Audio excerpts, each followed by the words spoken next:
Captain America Civil War is directed by the Russo brothers and stars pretty much every character in the MCU so far. After an incident occurs in Lagos caused by one of the Avengers, countries around the world decide that the Avengers need to be put in check and controlled as they are all very dangerous individuals. So the Sokovia Accords are introduced, which, if signed, will mean that that person will from that point on work for the government and will go when and where they need them to go. This causes a divide among our heroes, causing a civil war to break out where they fight each other over this disagreement about who and what should be signed over the Sokovia Accords, as it's quite a big commitment that these heroes will have to make and decide between.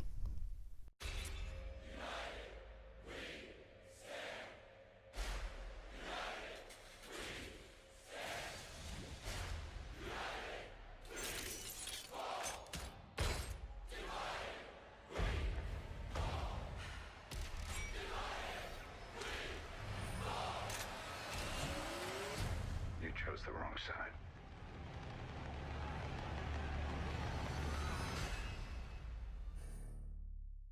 All the performances are as fantastic as you would expect. Chris Evans is just definitively Captain America, and I see no one else playing this character from this point on. Same could be said regarding Tony Stark in this movie.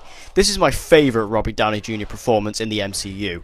It was so interesting to see a more depressed and pro-government Tony Stark, as it was a side to him we have never seen before, as he just came across a lot more human than we have ever seen him before, which is, like I say, a side to Tony Stark that we very rarely ever see.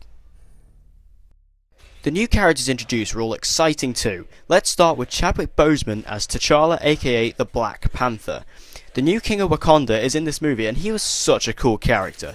His fighting style is like nothing we have seen before due to his agility, and his costume looking so great on top of that is a great combination. The drive for T'Challa is emotional as he is out for vengeance on Bucky Barnes himself, the Winter Soldier, due to what he did to him early on in the film, which affected him and his family greatly.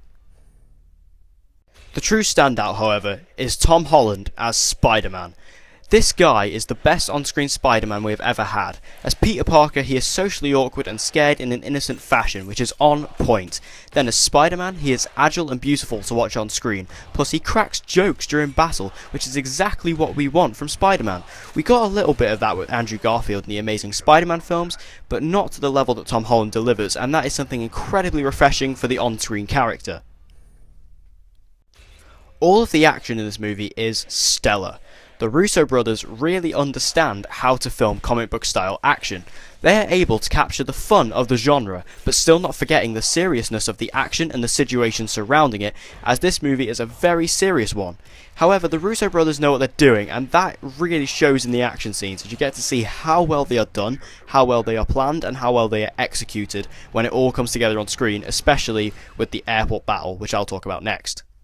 I want to specifically talk about the airport battle. I was so excited to watch this scene play out, as I am extremely happy to report that this is not only the best scene in the MCU, but probably one of the best scenes in a comic book movie ever. Every character gets a moment to shine, and the fights are fantastically comedic, which makes it effective and memorable.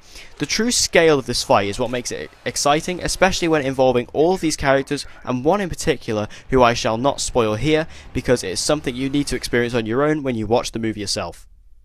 This movie is also incredibly emotional. Seeing the hurt behind particular characters' eyes is really saddening, especially when you look at Tony in this movie, who goes through a lot throughout the runtime. We found out what happened to him in between Age of Ultron and Civil War, and then what happens to him in the film on top of that really destroys him internally, and we see that.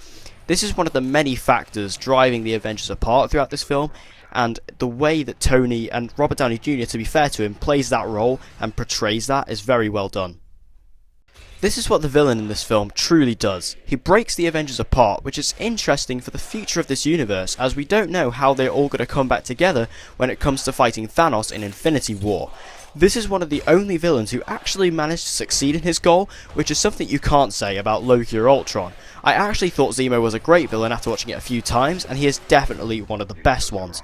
You may not get that the first time you watch the film, but if you watch it a couple more times, you'll definitely see his greatness shine through. Overall, I adore this film. It is a truly wonderful adaptation of one of the best Marvel comic storylines ever written, in my opinion. All of the characters, and all of the new ones, were balanced perfectly, which is just something that is hard to do with so much going on in the film, and the fact it all holds together is actually amazing. With that said, I have to give Captain America Civil War the grade of an A. It truly deserves that grade as it's just a wonderful, wonderful film.